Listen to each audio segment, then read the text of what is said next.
everybody. Welcome to the Gamers for Life podcast, where each and every Friday/Saturday/Sunday discussing all things games. I'm one of your hosts, Jerrell. With me is Arthur Thomas in space as we speak. How you doing, man? Doing great. I was trying to build up a better burp. Not gonna lie, I'm disappointed. I'm disappointed of it. I didn't even know you burped. God, that's so much worse. God, I was trying to build up a beer I burp. thought Like, you just, I thought you just, I thought you just weren't sure what to add on to it. I was trying. It's because here's the thing. I think because I held the burp back, the burp wanted to come out while I was on mute while you were talking. And I was like, the one time I'm a gentleman, Jerrell, the one fucking time I muted myself and burp silently, like a class act, I always am, is like my body's like, you want to burp? Fuck you then. And then like when it was clearly meant to be like one of those like second wind, like you lost like 10 pounds sort of burps, just I can take on the world. It was gonna be like one of those, and I held it back, and then like I tried to force it again, and it was like, you know what? No, it's not gonna happen. I'm like, damn it. No worries, man. No worries. Well, you look comfortable, and it's another comfy Friday night over here on my end as well, so I can't blame you. Fuck, it's snowing out on my end over here. Dude, we got like a fucking we got a winter storm, and I feel bad because it's affecting a ton of people, but I am loving it. I was talking a little bit beforehand, Trail. Today, I think was my favorite day since I've moved. Wow, that's a pretty big big statement there. I know I know I've gone through like two nephew birthdays. Sorry, little guy. You're only two. You won't remember this when it's live. You'll understand one day. Yeah. But like I said, it was like the actual like literal declared snowstorm. So here's the thing. Driving a snowstorm, I'm told it sucks. I don't have a license. I don't fucking know. When you're layered up, a fat guy, walking a snowstorm, it's the best. Like it's better than a fucking bored adult at Disneyland. Like holy shit. I went like I've like literally Forrest Gumped it. I was like, oh man, this isn't that bad. I want to keep going. And like, cause it was like 3:30 when I started, and I'm like, oh, okay, sun's coming down. So a normal person would be like, oh, sun's coming down, I should go home. I did go home just to get like my little pedestrian light, because you can like kind of like a dog, you can like wear stuff so people see you at night so they'll run you over. So I came home, got that, went back out for like another hour. Went to my local coffee shop, mom and pop coffee shop, got a small hot chocolate and two donuts. Ate them in the cafe window, staring out the window, watching the snow fall. Walked back up, fucking made a snow angel, came back in, fucking cracked the Guinness. I still got a few more. Man, dude, put this way, Jerrell. I'm having a good day when I post pictures to my Instagram like a fucking white bitch at Coachella. Like I am just having a time of my life, dude. Like this, and even proof, I'm enjoying my day when I posted the rarely seen like gold, holographic Charizard fucking card when I posted a selfie. Like I think I can count with one hand how many times I've like posted a selfie. Now, mind you, like many adults, many guys, I've been in selfies. But taking them, I think that might be like my fourth ever like posted, if that, selfie. Wow. So in other words, like I said, I'm having a good day. By the way, I don't know why, but that analogy, I've been sitting on that all fucking day. I don't know why. It definitely landed. I don't know why, but it's like, in the evening here. Give or take 3 hours ago, the idea popped in my head. Like, man, I'm posting a lot of pictures. Man, I'm like some bored white bitch at Coachella. Like, ooh, tree. Ooh, sidewalk. Ooh, lamp. But I'm like, yeah. But it's covered in like 4 to 6 inches, like 4 to 5 inches of snow. And the whole time, like while I was walking, that was the first time I was walking, like while it's snowing. Like it's always been like you wait for the snow to fall.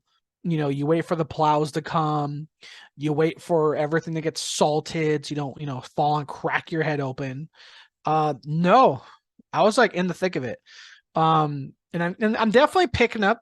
I'm like learning some snow stuff out here because like early snowstorm, you gotta watch out for the ice.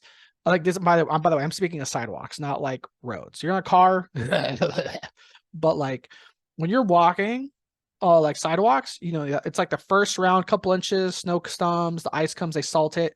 But then because it's snowstorm, like it's fucking dedicated to the fucking defined storm, the snow just keeps coming. So the snow gets so compacted, like it's almost too thick to step on the ice. So like so as a pedestrian, it's actually easier the more to a point, mind you, unless you get like a fucking foot. But when you're dealing like, like 4 to 6 inches, it's perfect because it's like not too much snow to walk through where you're just like huffing and puffing with every single fucking step, but it's enough that it compacts over the ice. So it's like it's better to walk. Like if you're walking, like the left half of the sidewalk is like bare icy and the right half of the sidewalk is like fucking it's like stacked because the snow drift. Walk on the right because it's like you just don't fucking step on the ice. And like I said, that was just all day, dude. 3 hours, 3 hour give or take, like I think like two 10-minute breaks. Fucking my fat ass went like on a fucking 3 hour walk in a fucking snowstorm, man. That's There you go. it was great. I am self-declared king of the pedestrians in this fucking state.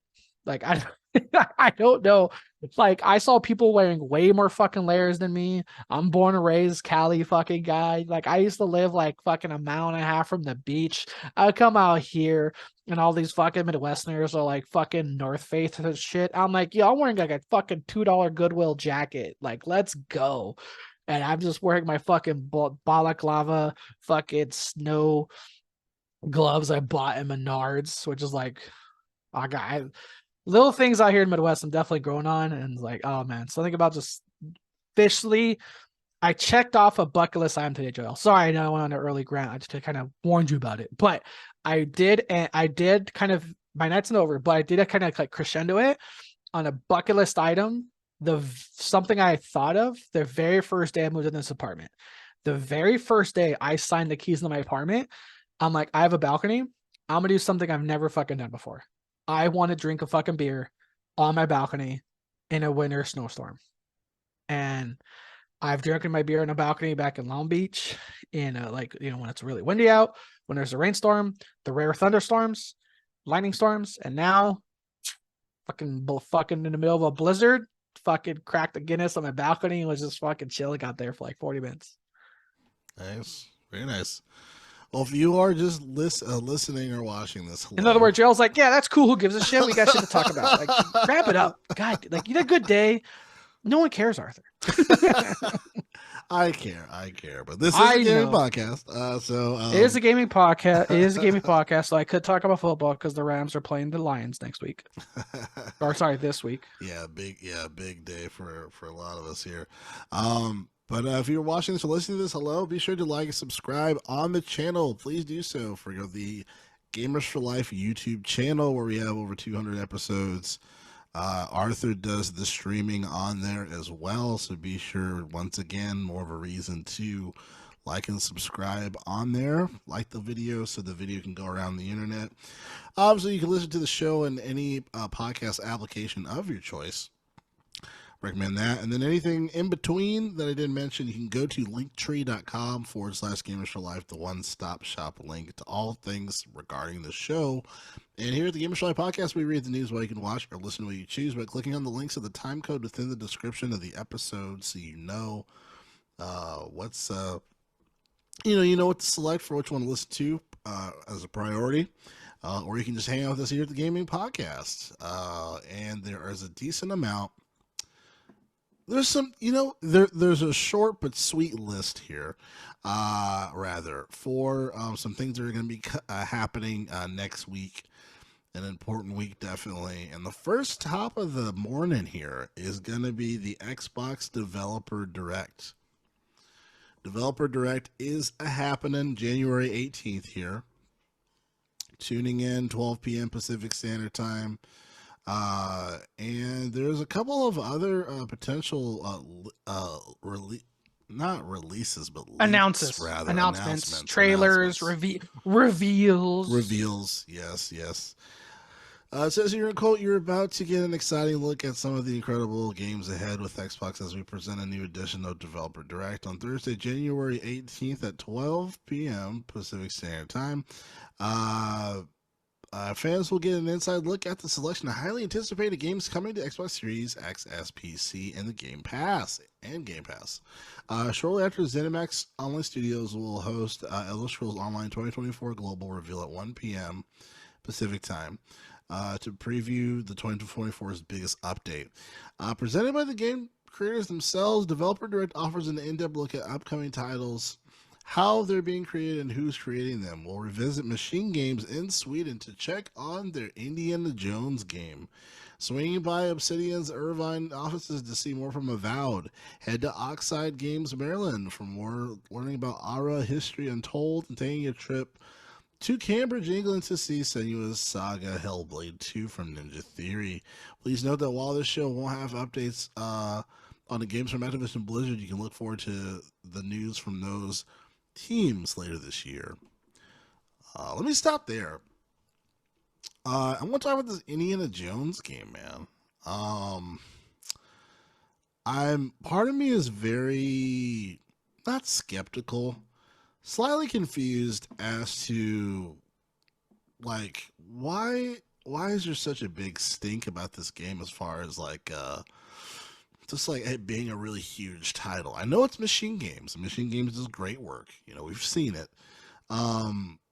But I'm kind of I'm curious to get your thoughts. But before that, let me read this slide, this descriptor. So it says Machine Games, the award-winning studio behind the recent Wolfenstein series, will reveal their upcoming Indiana Jones game and action adventure that puts layers in the leather jacket of the legendary archaeologist. Developer Direct will showcase more than 10 minutes of game developer insights, including details about the game's setting and story, how fans will actually play as Indy, additional details from the next globe-trotting adventure, and the premiere of the first gameplay trailer, end quote. Are you excited about Indiana Jones, Arthur? No.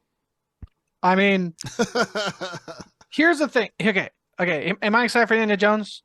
No. Now, was I excited for Hogwarts? No. And then I saw gameplay and I'm like, oh, okay. I'm fucking all in. Here's the thing we want about from this Indiana Jones game. I don't care what these stupid fat motherfuckers, they're my people, I can say that. These fucking people want, like, oh my god, it's Harrison Ford. It's Harrison Ford. Don't stop making Harrison Ford act. Just stop making Harrison Ford work. I hope Harrison Ford is not involved in this game at all. Also, we just had Harrison Ford in one of the shittiest fucking Indiana Jones movies that came out. By the way, spoiler in case you forgot, Jerrell, an Indiana Jones movie came out last year. Did you forget? Yeah. It sucked. I heard it was okay. I heard it was better than Kingdom of the Crystal Skull, but I didn't hear it was like a box office smash. Oh wow! Instead of getting shit and pissed on, I just got pissed on, so it's okay. It's okay. But here's my thing. I know it's by the same developers of Wolfenstein, which is weird because I don't want a Wolfenstein Indiana Jones at all. What I'm kind of thinking, if they did what Eidos did, rip Eidos and fucking was it not the influencer group, the big European game, the European company that just shut down like everywhere. Embracer, thank you. Yeah. So what Eidos did for the new Tomb Raider trilogy, I hope they can do something like that for this Indiana Jones game. Because not apples to apples, but if you remember when Eidos first announced they were remaking the Lara Croft, they were remaking the like a new Lara Croft game, everyone was like, really? That shit again? And they fucking did a whole different, and it was so good. Killed it. Yeah, they killed it. It even inspired a near one-to-one adaptation movie, which by the way, that new movie is kind of good. Kind of good. It is better than it's better than the Angelina Jolie one. So like I said, I'm usually trying to think of like what else kind of scratches the itch, what's in this category, and Indiana Jones, arguably as a game, is arguably, let's say, in the same category as Lara Croft. So if they could do something what Eidos did for the Lara Croft trilogy, um, which by the way, I think one of them is on Game Pass now. I think this may be a good game. Now, like always, Joe, tell me if you stop me, you heard this one. Will I buy it? No. If it's on Game Pass, will I play it? Maybe.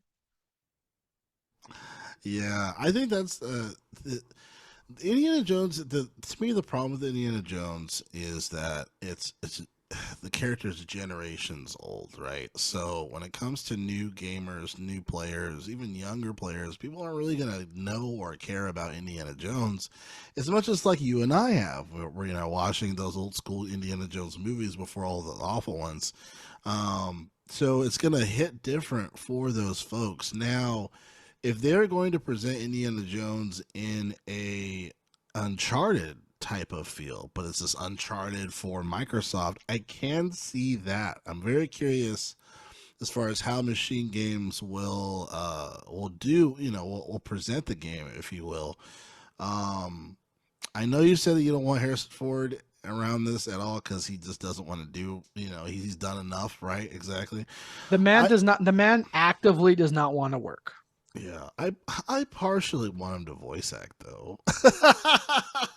I feel like he would enjoy that. He doesn't have to move. He's just just read some lines, in front of Can you $3,000 imagine trying to microphone. can, can you imagine trying to pitch Harrison Ford to voice a video game? Oh, what? A video game like Pong? Like the man, like this is a guy that went in that this is a guy that filmed an entire movie with Ryan Gosling, Blade Runner 2049, and then like post interviews, he was like, "Yeah, me and um what's your name? Ryan. Me and Ryan. We filmed together. It was a fun movie." Like like the guy's clocked out. Like the guy's been clocked Yeah, out. Blade Runner 2049 is an amazing movie, but I feel like the second they wrapped that movie, he was like, God, I hope I'm fucking done with this shit. Like I said, you're I not forget. wrong. I think it was the Graham Norton show, but I said they just a funny clip of like me and uh, what's your name? So again, and like you said, Jerrell, again, kind of like not to like take over, but like the build from your this thing is like, the think of the people that watch the old good Indiana Jones like us. We're grown up. We're fucking paying taxes, and we're old man shaking our fist at clouds now. What do these new kids have? Fucking Crystal Skull and this new fucking turd shit, not covered in as much piss in Indiana Jones movie. Yeah, no, yeah, it's so I just don't. Obviously, they can bring everybody in if the gameplay is great, if it's very immersive, and really dope story or whatever. Whoever is voice acting Indiana Jones, if it's not Harrison Ford, be good. So we'll see. I just thought it was really interesting when they were like, "Oh, we got Indiana Jones, guys!" Like, I don't know why they thought people would be like, "Yeah," like no, it was like I mean, waiting for I that. I will say this: when it was first announced, there were a lot of Disney fanboys that were like, "Yay," because that was around the same time the new movie got announced. Now, again, those same Disney fanboys went to go see this new movie and were like, "Wow, this is shit." Um, I will say this though, Drill, in terms of you were talking about gameplay, Indiana Jones has a whip. We all know that, right? I think this is just me spitballing. I think they should model the whip gameplay by the same people that did G-Force, the fucking hamster game. I will quote that game as many times as I want. I still don't know why that G-Force fucking hamster game went so hard as it did, but that what the main character of that game had like an electric fucking whip drill. And like I said, I remember being at the GameStop in Santa Cruz, California, at the mall. And me and my friends like, oh, it's a fucking GeForce game. uh, this is really good. This is this is really fun. This is like God of War with hamsters. It's God of War with hamsters. And so I don't know how that GeForce Hamster game had gameplay so good. I'm hoping the whip mechanics are like that because Joe, I swear to God, if I have to say GeForce fucking Hamster Doom, whatever the full name was called, has better whip gameplay in like 2010 than this game, oh, I'm gonna be so pissed. Interesting. So there's whip mechanics in GeForce that are pretty flawless, pretty dope. Flawless, yeah. Like I said, the main character, because that's the whole thing. That's the thing about G-Force. There's like 5 hamsters, right? They're all different. Like the kinds like the Ninja Turtles. One's this like tough one, like the Raphael, the hamster group. They're technically guinea pigs because the G is guinea pig. Then there's like the Donatello, the goofy Mikey. That's like they're really fast. They're really fast. Low damage but high attack speed. But the main guy has like a whip, and I was just like, fuck, why is this game so good? So like I said, if like fucking 2010 GeForce has better goddamn whip mechanics than Indiana Jones for an Xbox, technically first, I don't know if it's okay. It's not first party title. Is it technically first party title? It's exclusive. I know that.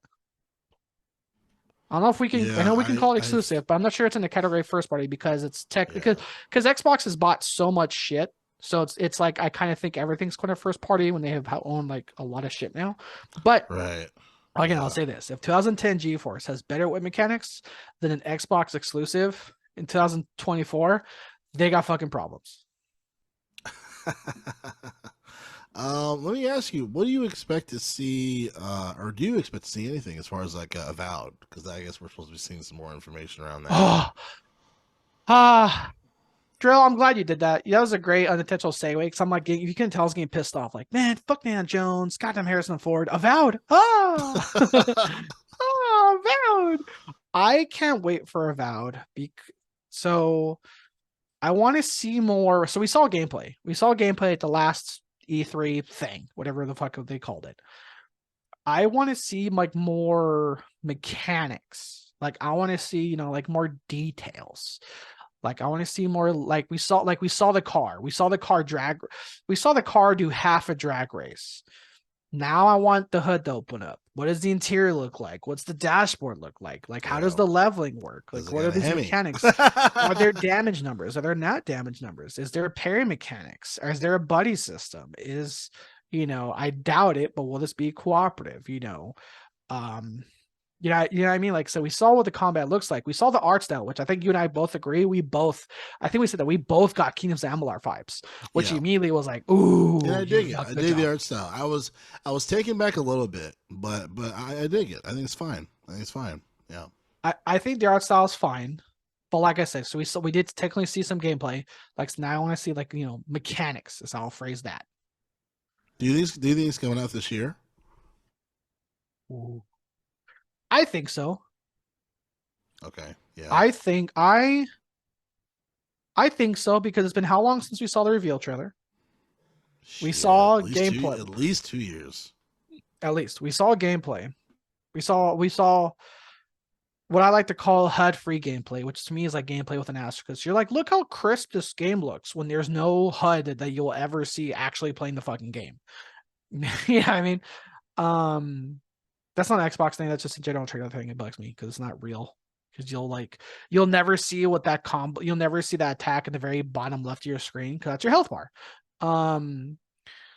So I think has a chance coming this year. Again, Obsidian's been consistent. Um, Obsidian's also minimally transparent. Like we said, a game we will not see coming out this year, as they told us it will come out this year, is Outer Worlds 2. Outer Worlds 2 is like, will this game come out soon? We don't know. Lulz. So I think that's them quietly saying we're focusing on Avowed. Outer Worlds 2 will come later. So I'm hoping Avowed's this year. And there is a big enough gap between the game to release Outer Worlds 2 because I don't want, as a gamer, as an Obsidian fan, I don't want to compete against their own their own market. Yeah. No, I agree. Yeah, and it definitely seems like Obsidian is prioritizing Avowed, and I think rightfully so, right? It's because Avowed just has a lot I don't know if there's a lot of pressure riding for it, but I would say when it comes to the camp of Obsidian and when it comes to Xbox needing more IPs, because the previous attempts from what are supposed to be their IPs has been failures like Halo Infinite and whatnot. So Xbox needs to get a solid list of IPs again. Not necessarily to combat against Sony, but we just need them. Period. So I I think. Oh, oh go good, ahead. good. I was gonna say if you're about to segue, don't do that. I have another thing. Okay. So no yeah, so that's kind of my thing. I think this is needed when it comes to the Xbox universe. But what were you gonna say? Well, because you're gonna say in terms of Xbox needs more IPs. Speaking of Obsidian, something that was worth mentioning that we forgot was in the news. Remember, it was announced that there was a scrapped like Obsidian Skyrim game. How what Obsidian did for Fallout New Vegas. Remember, there was a scrapped project that Obsidian was going to work on a similar um secondary or like I can't think of the word like sideline. I can't think of the word like sideline game of Skyrim, and we're like, fuck, we could have had a Fallout New Vegas Skyrim that Obsidian would have had, and I'm That's like, right. I That's think right. as like as fun as like I said, as fun as Fallout 4 was, I think like I said, Fallout 4 was like a great, more grand, more grandeur, quote unquote classical, like more Oscar game of the year type of narrative. Whereas Fallout 4's game and gameplay and narrative was more like, I'm not saying for the players, but like I feel like people are either A, remembering or getting back into the Fallout New Vegas game better than people are getting back into Fallout 4. So again, that's where I'm saying is like you mentioned like Xbox IPs. I just remembered there was a story of like we found out there was a scrap project that Obsidian could have done a Skyrim game, similar to like what they did for Fallout. Speaking of Fallout, did you hear about the update for Fallout London? London. Well, yes, that mod like the mods are making a whole new fucking game. Yeah, Yes, it looks yeah, so good. looks really good. And I guess from what I heard, this was on Destin's channel. Shout out to Destin, Legary, but he was saying, or he was watching the trailer, and the trailer said that they're gonna push the game back. I think a few months, because I think it was supposed to come out I think like in July or something. I think they're gonna push it back a few months, but just so they can get everything more polished than it is. But that's pretty fucking incredible for me because all of the Fallout game. Before we go to the next topic, but the Fallout game, that's all like people that they're all volunteers. They're all volunteer artists, that working on the game. And there's just a powerful statement to be made there when it comes to people that take matters into their own hands for a positive benefit to see for what the fans want to see. I didn't know fans wanted to do a Fallout London, but I think it's a cool idea, and it looks pretty neat. It definitely seems like it's a Fallout 4 type world, so maybe not the smoothest, not like a Cyberpunk where it's a little more polished. Um, but pretty cool stuff, man. It's kind of just a powerful thing as far as seeing this happen into fruition. That's why I was a little sad about Elder Scrolls for Skyrim Together having an 8-player co-op like ability for PC. I'm like, that is so fucking amazing. I was like, imagine if Xbox were to buy that and just like whatever they have, and then to have people work on it to have 8-player co-op for Skyrim and then re-release that. Like, oh my god, like that would be insane. So Todd Howard needs to realize that these modders are not competition. They are good for business. And let's just call it what it is. There's profit there. There's absolutely fucking profit. Bethesda's first good decision to recognize the modder community was when they announced like what I think it was like a year, maybe 2 years after Skyrim released and Fallout 4 released. I forget which one. I think Fallout 4 was when they announced what they called the vault, whatever they fucking called it. Pretty much they brought mod support to consoles. And holy shit, that was a good decision. One of the main reasons I got back into Skyrim, yes, was a 10th anniversary edition. But I realized when I first played Skyrim that I never played with mods because why? I had a console. And now, you were there. I streamed a couple episodes, and I'm like, now I'm fucking playing with lightsabers, the fucking Death Stars, the moon. I did the Ewok as the Jawa. I made the Jawa like Houdini. I made the Jawa as my companion. And then I turned myself into a prequel droid, the whole Roger Roger. I made myself into one of those droids. Um, and the other thing, too, Drill, is in terms of mods, like for Skyrim, there's an entire map overhaul mod where one of the villains of the recent shows, Emperor or whatever his name is, Thrawn, takes over Skyrim, and like it's like a map overhaul. Like a bunch of the towns are now occupied, so you can't, like, let's say Markarth, you can't just walk into Markarth. It's like it's enemy territory. You have to like either sneak in or take it over, liberate the outpost, sort of thing. So where I'm going with this is, with Fallout London and with the history of mod support with Skyrim, like, who the fuck doesn't remember when we all saw the video that you can make Alduin as like fucking Macho Man Randy Savage or Thomas the Tank or Barney or Homer Simpson? Todd Howard and Bethesda need to realize these modders are not against you. They are good for business. So again, where I was going with that was the first big step was to bring mod support to consoles. The next big step is to fucking fund these people. Other companies have seen success. Remember, Joe, Rockstar Games, GTA 5, currently the most, I think, profitable, or one of the most profitable games in the history of our species was GTA 5. Had one of the worst fucking online servers ever. And with the snap of their fingers, they paid one single person, and their server upload time, like the load screen, decreased by 70%. Like that, because of one person. So that's what I'm saying. Like, the evidence is there, the receipts are there. Have Bethesda turn into the Swerve and just give these modders full support of these next couple IPs coming up. And oh my God, will you have good success? I will say a lot of the criticism that Starfield received for not being polished, not being smooth. What are we already fucking seeing? Mods fix this. Mods fix that. Mods fix that problem. Mods fix that bug. Turn into the Swerve and have Bethesda support their modders. I agree. Definitely agree, Arthur. I think that makes a lot of sense. Yeah, I wholeheartedly agree on that. Yeah. Plus, who doesn't like the classic big titty mods? Just classic. Just yes. And speaking of Tiggo Biddies, rolling over to Suicide Squad, apparently the game is ass according to IGN.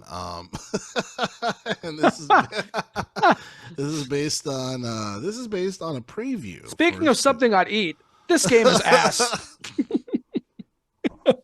It would be suicide, if you will.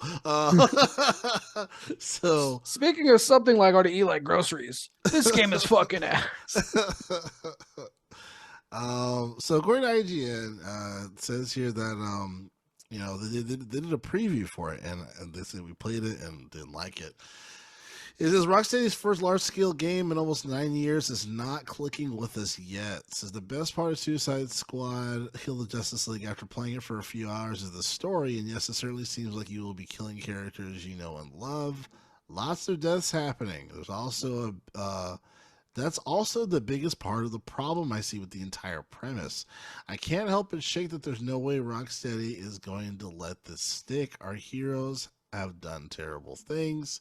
There will be a time reversal mechanic or some alternate Earth timeline that comes along and washes away all the terrible awfulness that happened during the story, from enslaving a child form of poison ivy to straightening up, watching your hero murder people. There's a lot here to make you feel a bit uncomfortable about the journey you're being taken on. And when you pair this disconnect with the game's mechanics straight out of the likes of Destiny, Anthem, or Marvel's Avengers, oh my God. Those are like the 3 deadly sins. Referencing 3 shitty fucking titles. Let's keep going. Dude, that was insane. Those are the 3 games we talk about so harshly. I love how live we just caught like you version of me, how like you like to read the stories to me, so I react live, and your jaw's like mid sentence, like Destiny, Anthem, and Marvel's Avengers. God damn! Like Like I paid $60 for Anthem, and I was fucking disappointed and super we had upset. fun for like a day, A day or two, probably a week, but yeah, it but was. yeah. So when Jell's like, yeah, so this game reminds me of Anthem, Destiny, and Marvel's Avengers. Like, oh no. So it says after those 3 games, I'm left worried about the final product coming together in a way that works. The game just wasn't there for me, at least not yet. I'll stop there, um, just because I want this to kind of be more of a think piece than just reading off the whole fucking article. But even even just like I remember there was a video they showed on Instagram, which I thought was really interesting, and they compared what Arkham Asylum, or not Arkham Asylum, Arkham Knight looked like, and what Rocksteady's Kill the Suicide Squad, Kill the Justice League looked like.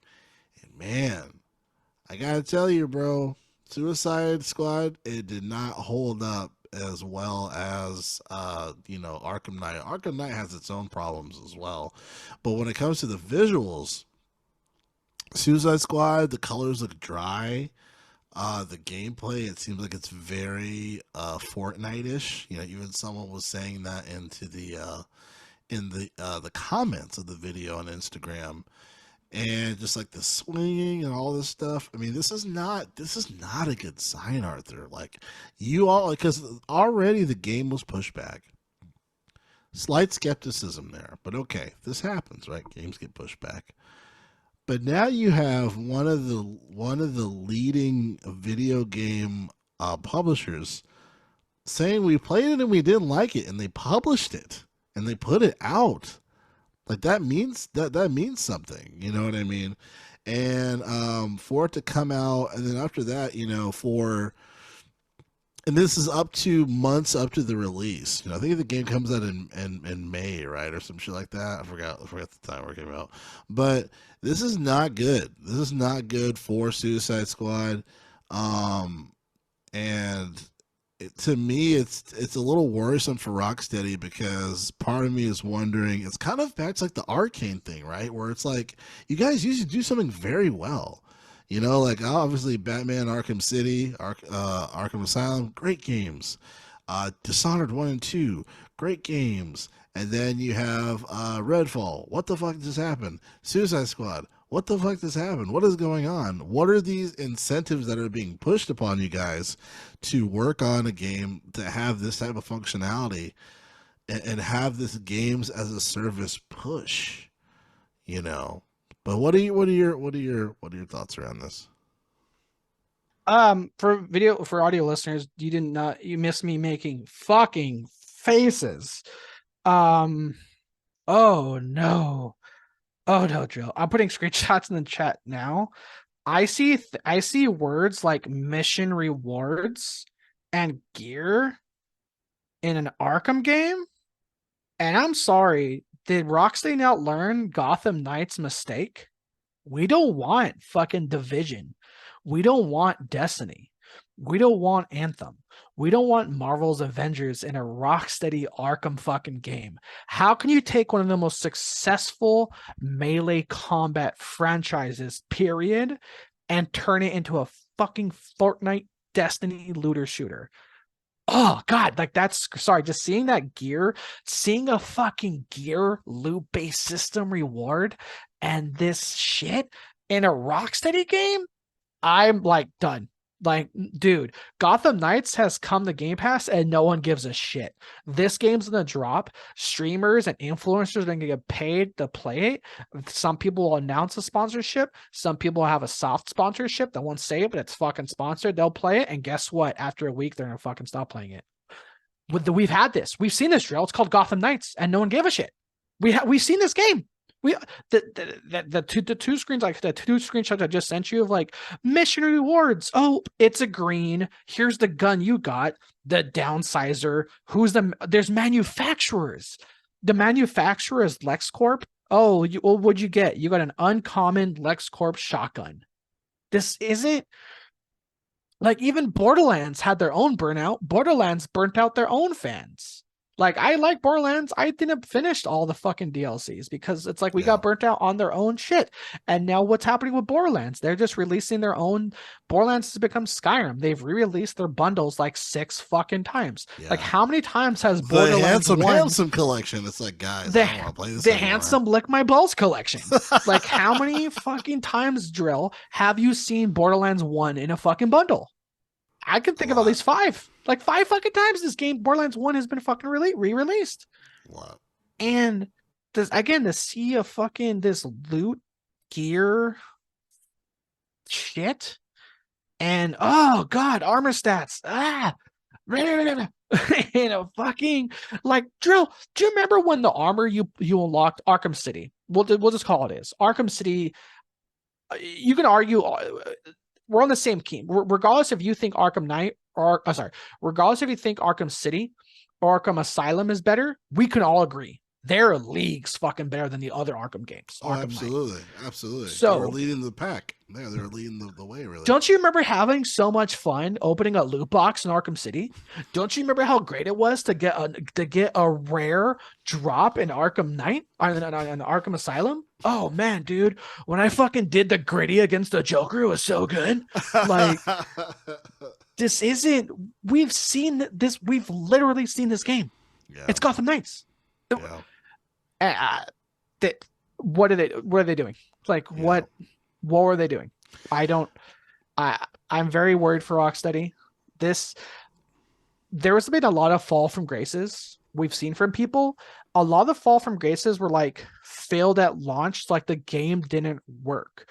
But like you said, this is going to be an arcane fall from grace. This is going to be like the game's going to work, but we just don't fucking care. Like, again, we all heard coming up to the release of Redfall, 30 frames a second. And like I said, Church and I put hours, like I think at least like 10 hours in that fucking game, dude. And the one thing we noticed the least was the 30 frames a second. So why do we stop playing? Everything else. There were no cutscenes. There was no dialogue. The gameplay wasn't that good. The powers weren't rewarding. There was no oomph. There was no power behind your moves. There was no point to play different classes. So I feel like that's what's going to happen with this. The fall of Arcane that happened with Redfall is going to happen with this Suicide Squad game with fucking Rocksteady.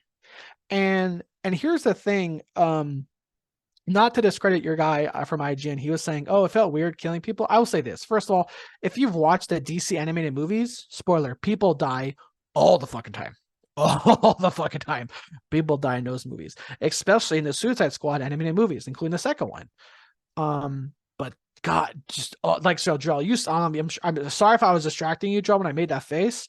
But fuck, the second I saw like mission reward, uncommon, LexCorp shotgun, and then it shows King Sharp's gear, I was like, this isn't a Rocksteady game. Yeah. I was like, this, I'm again, if any of you want to know how this game's gonna play Gotham Knights. Again, that Gotham Knights is on Game Pass, and still no one gives 2 fucks. Yeah, no, and it's funny too because Destin Legary published this, so it's like, to me, it's like another badge of honor. Like, thank you for letting people know, like, hey, this game is not yet.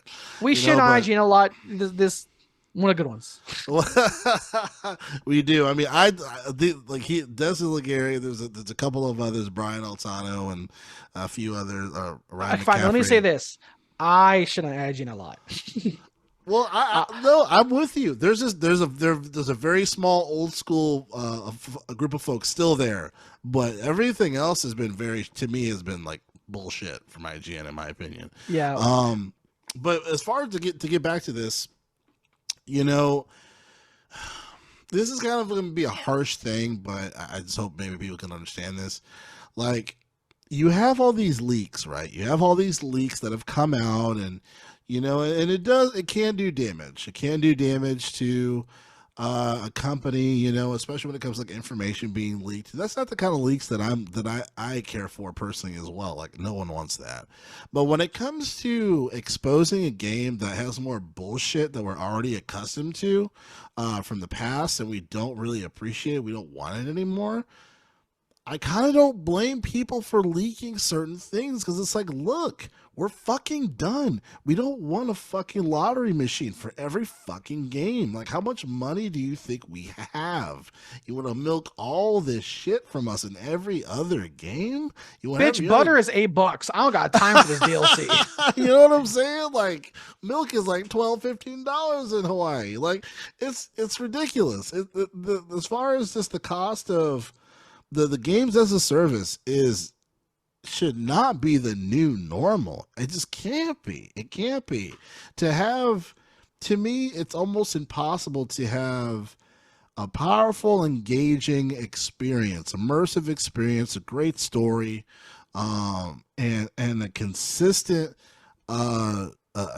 consistent series and have games as a service and everybody's happy. You know what I mean? Like Call of Duty is a few and far between because usually the story is shit, but the gameplay is kind of fun.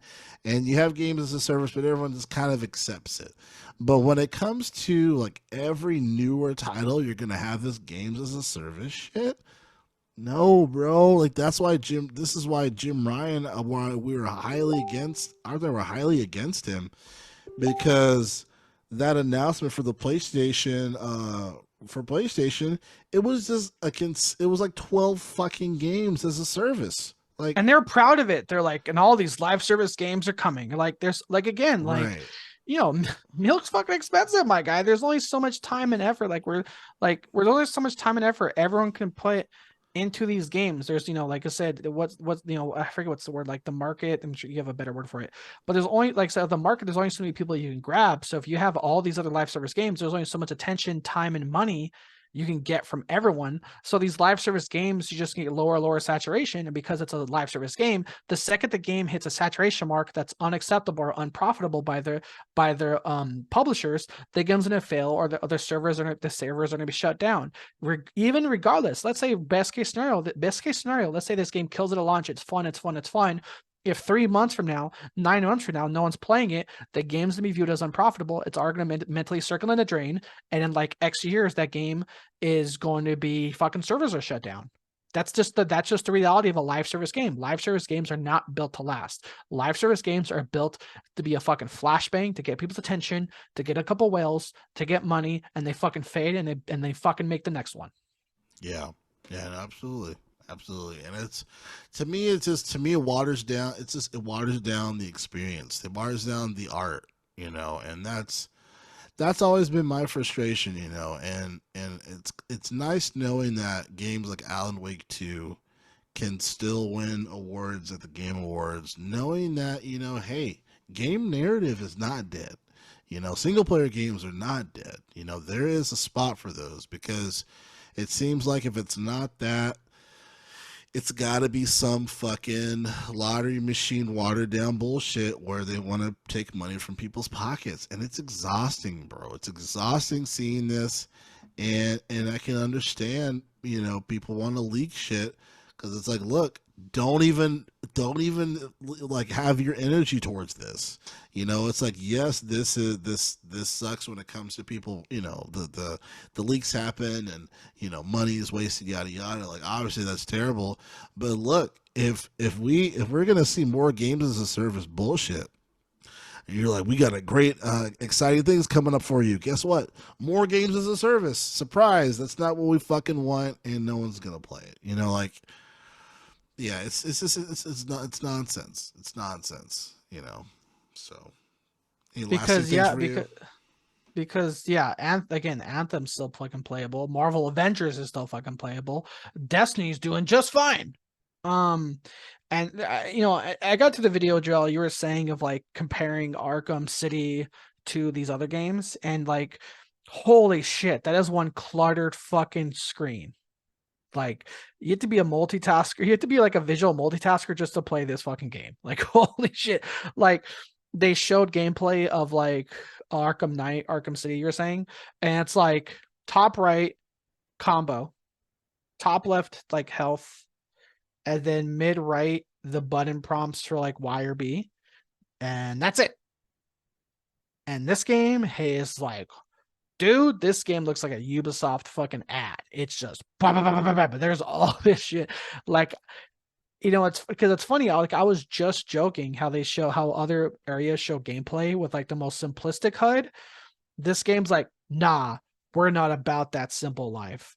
Bam, fucking a cluttery fucking HUD of unnecessary information. I'm like, oh my god, there's just so much shit going on. Yeah. Um, yeah, live service, man. Hey, Drill. Um, like we say, there's two. Like I will say this because we always like there's two tiers of live service. There's like an online cooperative game, let's say like Borderlands, and then there's microtransaction mobile game freemium fucking bullshit.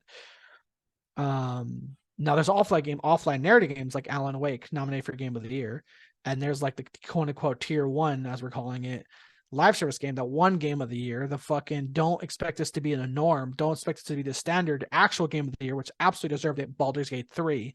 So to go from Game of the Year, Baldur's Gate 3, nominee Alan Wake 2 to this, fuck that. Yes, sir. Yes, sir. So, there are some kind of happy leaks that are happening these days, and I wish Church was here, but he's not. So I'm gonna go through this very quickly. Oh, look at me! I just said to marry the love of my life. Whoop did no, I was kidding. I'm just Church kidding. and Ellie. You guys are amazing.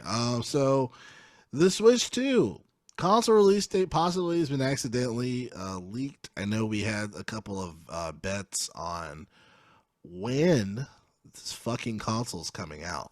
Oh shit! Where did I end up on that? I didn't get the chance to go back to that episode. Okay.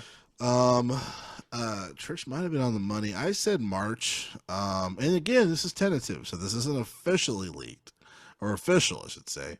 But let me read a little bit of this article from hothardware.com. That's a reliable source. It says it goes. It says it goes. That's fine. The internet's a big place. New people come up all the time. There you go. God knows the big sources are less reliable. So hey, hardware, you're helping us. You're cool. Now, if you have like shitty past, we're not about that, Larry. Right. But right now, we fuck with you. Right. Says in quote in all likelihood, and bearing in delays, Nintendo will launch its much anticipated Switch 2 game console this September. No, Nintendo has not made an official announcement yet. However, Altec Lansing spilled the beans in a press release announcing in its inaugural license of AI Shark's gaming software that will launch at the same time as Nintendo's next major console. AI Shark may not be a familiar name yet, but it's rebranding of Game Shark, a game that is recognizable for old school games. Why is it going on to Mad Cats? Anyway, I'm just gonna stop there. I don't know why. God damn it, hot hardware. We tried. We fucking tried. I don't know why it's taking me on this. Oh no. Okay, let me go back. The official, or actually, I'm skipping. It says the official launch is planned to coincide with Nintendo Switch 2 in September 2024. Okay, so it's talking about the Game Shark and how that was how the potential reason for why they were going into it. But I'm just gonna stop there because you guys fucked this up. Yo, I'm on. It's your boy, fucking Nintendo Life. Okay, Nintendo Life knows what's up. Remember Joe, the last time we talked about this leak. Nintendo Life. Please, Nintendo Life was leaks. like, calm the fuck down. Dial it back. These are not reliable leaks. Okay. Yeah, they would have smacked me. Nintendo Life. But here's the funny thing. I just searched up Nintendo Life and Switch 2 leak. This is something recently. Here's the thing. Smite developer open, quote unquote. Oh, it's not the developers, like the name's open. The Smite developer, quote unquote, open to releasing sequel on Switch successor. So that's a semi-solid source that's eventually going to be a Switch 2. If we already have developers talking about a new game on this new eventual successor. Okay. So, a little more reliability, I suppose. So a sequel to Smite has just been announced, and if you're wondering about the chances of a Nintendo Switch release, it's not looking good. When asked if the MOBA sequel is getting a Switch release by TechRadar Gaming, Titan Forge Games raised concerns about the quote power level of Nintendo's current hybrid system and minimal technical specs. Fortunately, the team is still quote unquote open to future platforms if anything is announced by Nintendo. Quote, we're concerned that currently with the power level Switch and the minimum specs that we're targeting, we just aren't sure that we'd be able to develop or deliver a really good experience to people playing on Switch currently. Smite's been everywhere we can possibly get to run well. And I would expect that to continue to Smite 2. We're just not sure about it able to get to running well on Switch 1, unfortunately. So the phrase Switch 1 is like public discussion. So that's again, it's not like air horn Switch 2 confirmed. Suck my balls. But like, but again, Switch 2 will exist because we can all agree against let's be honest, MOBA. Now we're just saying microtransactions. MOBA games like League of Legends, like Smite, they're very public and open with their microtransactions. They're not hiding it. Like, hey, you don't have to pay money, but if you want to, we will fucking take it. I was playing Smite. I like Smite. And so the fact that they're saying, hey, we want to make more money. We all know Switch 1 will exist. Sorry, Switch 1 exists. Switch 2 will eventually exist. So I like that. Like they're just saying, hey, we want to put this everywhere we can on the Switch 1. It's not going to happen. Now, of course, by the way, you don't call something Switch 1, unless part 2 is around. It's like 1919. World War One's been great. What do you mean about 1? So again, it's like we can I can't think of another phrase, but like we're all smelling the same farts. We all it's all in the air. Switch 2 has to exist. Like it just again, like I was saying, MOBA is known for having minimal specs because it's decent gameplay. It's not like fucking 4K, 8K fucking graphics. It's meant to be a fun gameplay. And again, the microtransactions are by the very public. Like, hey, we know what we're doing. You can play Smite for free, which I did. I played Smite, never paid a dime. I had fun. So like I said, if that game is like Switch 1 is not fucking powerful enough for a fucking MOBA, my guy, you have to make Switch 2. You have to make a Switch 2. Like, I'm still impressed The Legend of Zelda fucking Tears of the Kingdom fucking came to fruition before Switch 2. Because Very true. That's like Switch 1 is just a glorified PSP Pro. Real talk. Yeah. So again, when you have developers saying, hey, we cannot make a low spec game on the Switch 1, quote, Switch 1, Nintendo one has to be working on the Switch 2. And 2, they need to strike while the iron's hot. Well, okay. Actually, no. Nintendo never does that, and they still do hot shit. So Nintendo can just be Nintendo and just fuck it. May 1st, we're gonna announce randomly the fucking Switch 2 like out of nowhere. Yeah, man. But again, we're getting to the point where it has to exist. We're just getting to the point where hardware and game requirements, the Switch 2, just in terms of specs and requirements, has to exist soon. Yeah. No, you're right, man. You're absolutely right. And you make a lot of really good points. Thanks. It's hitting a point. It's hitting a point where it's kind of inevitable when it comes to the technology for what they want to release.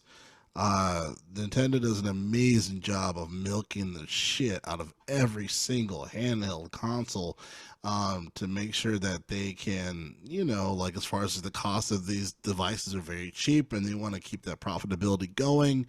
Arguably the most profitable sales out of any other console sale or what have you, is Nintendo's, because they really keep just like the cost of goods of sale, or just like the parts and everything, just everything's cheap.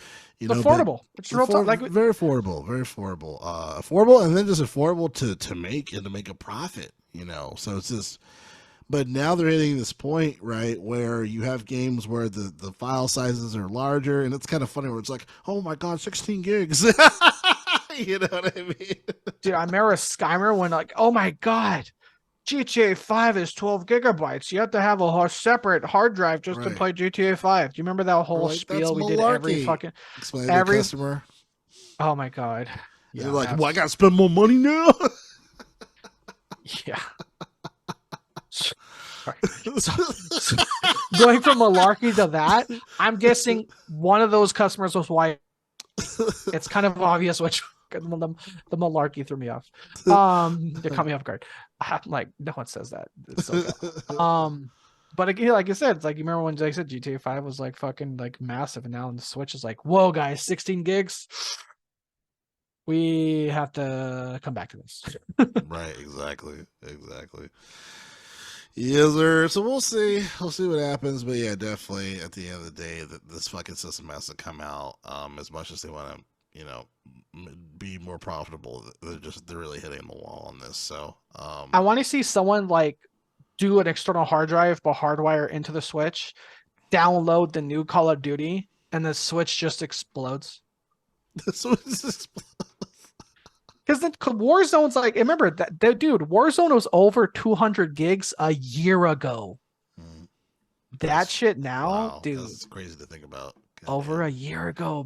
Remember, eventually it came out that if you had like day one, I think it was either day one PS4 or day one Xbox One, it did not have enough memory to hold the new Call of Duty. Remember that shit? So like, yeah, I don't want to watch someone just like put an SSD or adapter fuck into the Switch and it's like, and download. Blah! It just fucking explodes. Like, oh shit, the Nintendo Switch is a Samsung 8.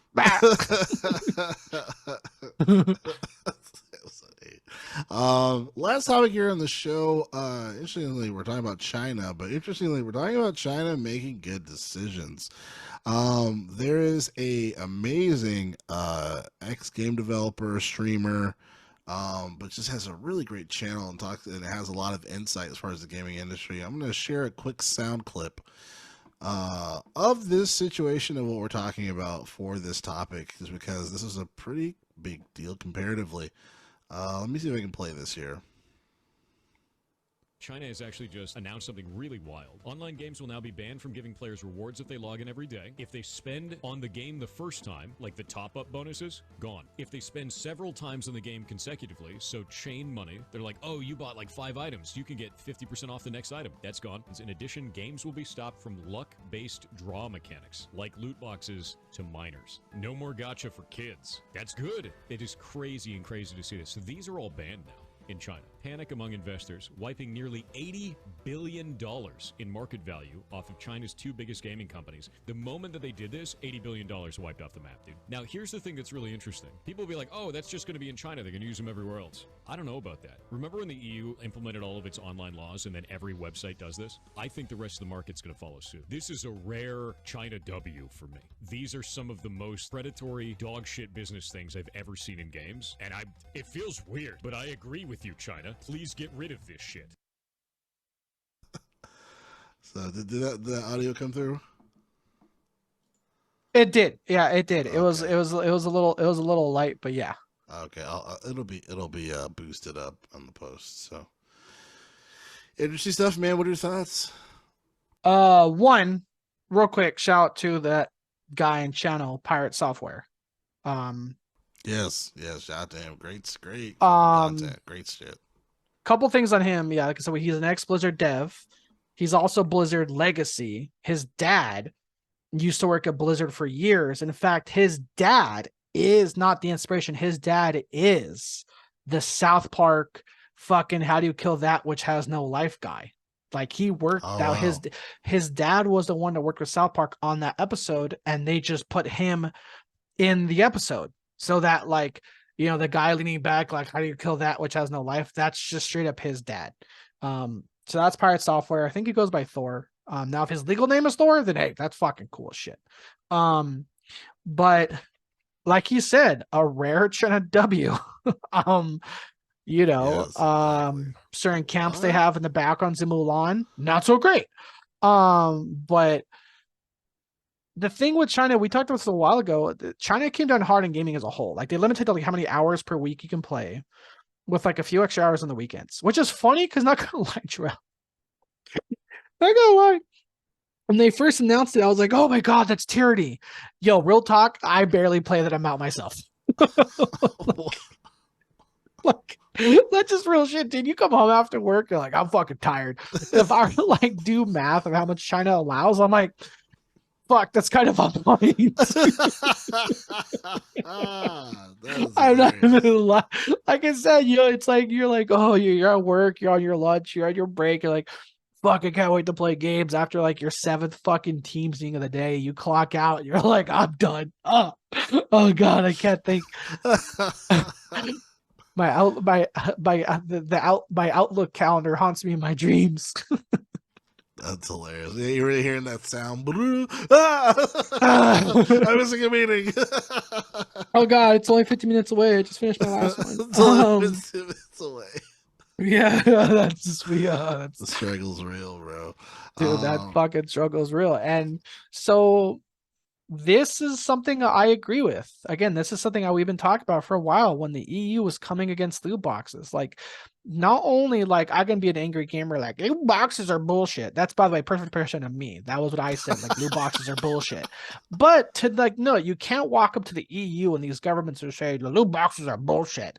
No, you have to like plead your case. Like they're predatory, they're gambling. Loot boxes are almost promised by definition gambling in games.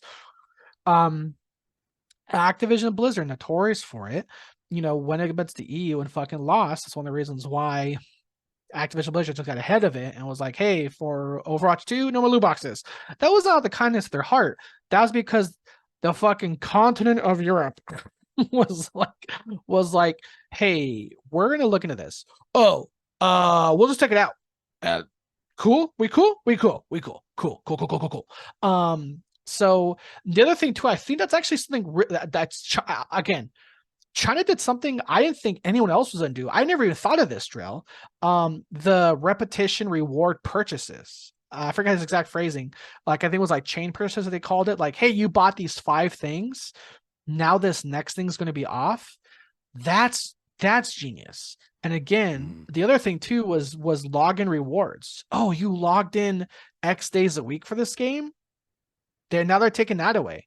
Now we'll be honest, Jerrell, people like Victor won't like that because Victor, I know for a fact, will log into Elder Scrolls Skyrim, play for like an hour, just to do that daily shit, and then dip the fuck out. Same thing. Fallout 76. As much as I hate that fucking game, he'll still log into that shit and do the login reward and or the fucking like daily reward thing. So. But again, I think there are benefits to like making the game less, for China, China's doing a lot bigger things like, they did to people, less lazy off games, possibly invade our country. I don't fucking know. But again, they saw this as what it is. Just it's how predatory is this? Like he said, snap of a finger, $80 billion in market value gone. So that's the number that's sitting in my head, Jerrell. We always say like, oh, games are for kids. $80 billion fucking dollars will disagree. Right. No, and it's kind of funny because it's like on the contrary. It's like, well, yeah, gaming is for kids. $80 billion of revenue right there. Yeah, but they're for everybody. Dude. If they again, hey, Drill. If shit like this starts to go live, guess what? We're gonna see less and less stories of like crying mother, calls Twitch to try to refund the fucking couple hundred or $1,000, $2,000 her child fucking spent on Twitch or Fortnite or V-Bucks or some shit, and all these fucking mobile games. Like again, I won't go down the massive rabbit hole, but like Square Enix. All Square Enix has done lately is make fucking mobile games. Sega as well. Remember, Joel, we were talking about that Sonic fucking game. There was like literally like, hey, the Sonic Casino. What if we just make an actual Sonic fucking casino? And like that game was not advertised for like adults. It was like, hey, you're a kid, just ring the fucking bell and give us money. Yeah, Tails likes you, kids. That was not an impression of Tails. I don't know. Whatever they fucking sound like trying to steal kids' money. Sorry, I do a bad impression trying to steal someone stealing kids' money. Fucking sorry. So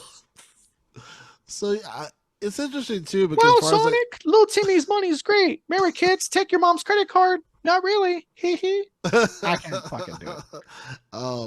I feel like China was put. Well, their back was against the wall. I feel like. I think they were kind of. I feel like they got some insider information and were like, oh fuck, like I think there's a situation where we might have to owe way more than what they're losing with these new restrictions, and they're covering their ass and they're instituting this. That's kind of my thought process.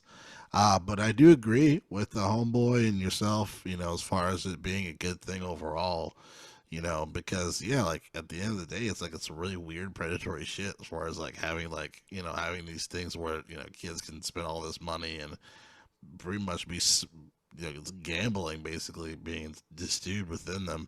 So having these limitations, I think, is fantastic, regardless of how much money that they're losing. I do still think that their back was against the wall. They got some information and they're like, okay, we really have to do something here. Because there might be a wave of this happening across like what he said. So very interesting. And usually we don't talk about this is really the type of conversation we have when we mention China. Usually it's about all the things that are happening wrongly as far as the patterns. But this is cool. This is Dude, cool.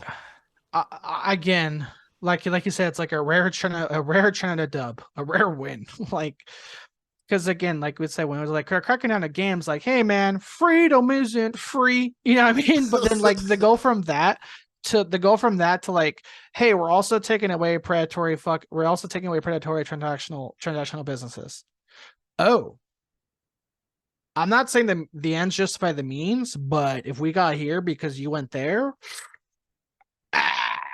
Ooh, dude, I feel like with all these restrictions that China has made, if the developers of Star Citizen were a Chinese company, I feel like they would be publicly executed. Wait, did you, what? Jerrell, did you hear? I don't know why this just popped in my head. Did you hear how much Star Citizen's new DLC is? $48,000. Over like everything? That bundle. Oh wow. Is $48,000. How is that legal? They just put a price on everything, huh? 48. And here's the thing, Jerrell. Technically, I think it's like only 36,000, but that bundle is not even available for purchase unless you've already previously spent $10,000. So remember the conversations of Star Citizen's going to be better than Starfield. Well, guess what? Star Citizen doesn't charge me $48,000 fucking dollars. Yeah, what the fuck? What the actual fuck is happening? Dude, like, Star Citizen is low-key becoming like the new rich person's what's that scam game? Days before? The day before? Oh, the day before. Yeah. The day before. People were like, oh, give me money, give me money, give me money. Oops, the game doesn't exist. How long has Star Citizen been in fucking alpha?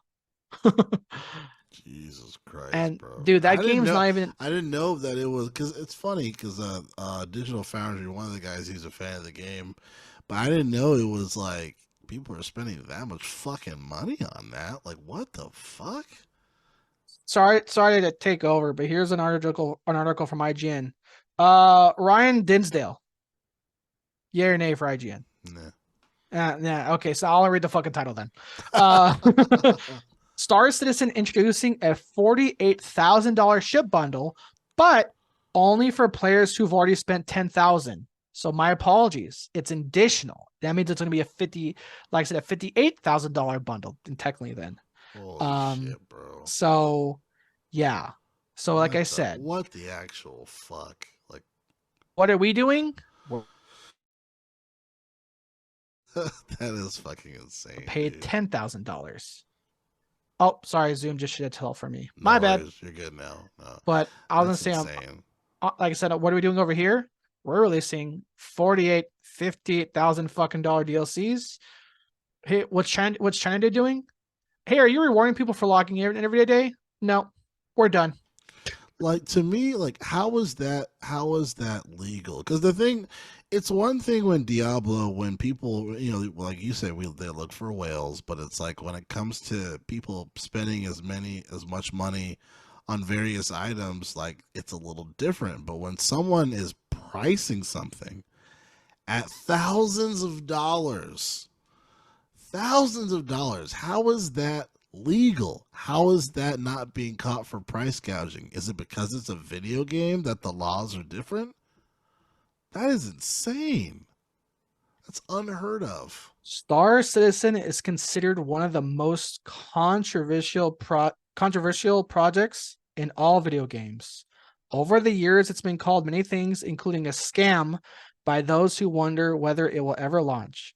What cannot be denied is the huge amount of money so far raised by Star Citizen, which CIG displays on its website. At the time of this article's publication, Star Citizen has raised over $658 million from more than 5 million accounts. It's some crowdfunded shit. It's crowdfunded. Oh my God. We were saying how GTA 6 will have a budget of $2 billion. This is a crowdfunded game that has received resources of over $650 million, and it has even fucking entered beta. Wow. If gross. If you're sort of interested in Star Citizen and you're thinking about putting in $5, don't. They do not care about you. A company that releases a DLC for $58,000 fucking dollars does not give two shits about your $5, $10. Well, I want to play it. I want to support the publisher. I want to support the developer. Do not give these people your money. Loopholes, dude. There's some crazy. Do you know what's crazy? Loopholes. I can't. Do you know what's crazy, Jerrell? Going back to this China thing, I would have never thought that the quote unquote hero or vigilante to kill Tencent would have been the Chinese fucking government. Right. That's definitely a spin on that action movie. To give people, again, over the years, why I shit on Tencent, they're like, oh, but they make Riot games. No, to give you another analogy how shitty Tencent is, it took the Chinese CCP to stop them. It's crazy. Wow. Oh, I'm sorry. Like I said, sorry. I keep bringing up other articles, but like it's just that made me think of like, so well, this happening. I'm like, bam. I was like, I remember it being like $30,000. I was like, oh, Jerrell, because that was a previous DLC announced. They're $30,000. Yeah, so now if you want to own every taken down for price gouging and shame on them for them taking everybody's fucking money, and there's no limit to that crowdfunding. Like, shame on the crowdfunding page, because there's some sneaky going on with that bullshit. Shame on obviously Star Citizen. Like, it's like, holy fuck, like that is insane. That needs, I hope we see something this year or soon when it comes to just shit needs to be shut down, new laws instated. Like, you cannot price a game or DLC content for that amount. It's one thing if someone's buying costume things and they spend an amalgamation of money. Very different than pricing, hey, this is $40,000. That's insane. I'm sorry. Dude, do you remember when we bitched when games were from $60 to $70? Yes. This game is nearly $60,000 for everything. Yeah, they need to be taken to court, and they need to be sued for that. This is a game announced in like 2018. That was 6 years ago. Please do not give Star Citizen an ounce of your fucking money if you have. I don't know if you can. Try to get that shit back. Yeah. I think we're going to see a settlement here within the next couple of years for that, because that's fucking bullshit. That's ridiculous. I'm surprised when, to be fair, we didn't think about it, but because this article didn't exist yet when they announced it. But like I said, what we just saw with, I already forgot the fucking name of it. The day before. Yeah. The day before. What happened with the day before? They took the money and ran. That happens, not to like spiral everything, but like I said, with No Man's Sky, we're like, that's why I was praising No Man's Sky, because this shit does happen. Companies do take the money and run, or companies take the money and just don't fix the game. And you're like, oops, It's a bad Yeah. game because that used to Luckily, happen. Yeah, luckily Steam said that like everyone's getting their money back, so they probably I Good. think because I know they were trying to run because the Homeboy CEO's Twitter was shut down. Or the LinkedIn account was shut down, and I was like, that's weird. That's weird. Like People were yeah. saying the day before was like the Fire Island of games. No, this That is like fucking $100 nuts, for $100 for Kraft uncooked grilled cheese was Fire Island. This fucking game, bro. Yeah, Star that's gross. Citizen, that people dared compare it to fucking Starfield. Is Starfield the best game in the whole fuck world? No. Starfield the most polished game? No. But they don't dare fucking charge you I paid nearly 60 grand. Yeah, I paid $38. Like whoever was trying to compare that to Star Citizen, like go fuck yourself. You're an idiot. $5, $5 to people that said that were like, well, I've put $1,000 in a Star Citizen, so I know what I'm talking about. This game's going to be so good. Yep, I'm praising a game that hasn't even released yet. Yeah, that's another conversation we'll have too soon. Is the people taking advantage of crowdfunding. You know what I mean? Like, because that's not what crowdfunding was supposed to be. It wasn't supposed to be a scam, like some scammy shit. You know, so that's topic for another day. But we're gonna wrap it up here for the Games for Life podcast again each and every Friday, Saturday / Sunday, discussing all things games. I got my main man here, Arthur, again with me talking that gaming shit. Thank you so much for being here on the show, man. Yeah, I'm glad my parrot didn't go out. Yes, sir. Yes, sir. All right, guys. Thank you so much. We'll see you next week.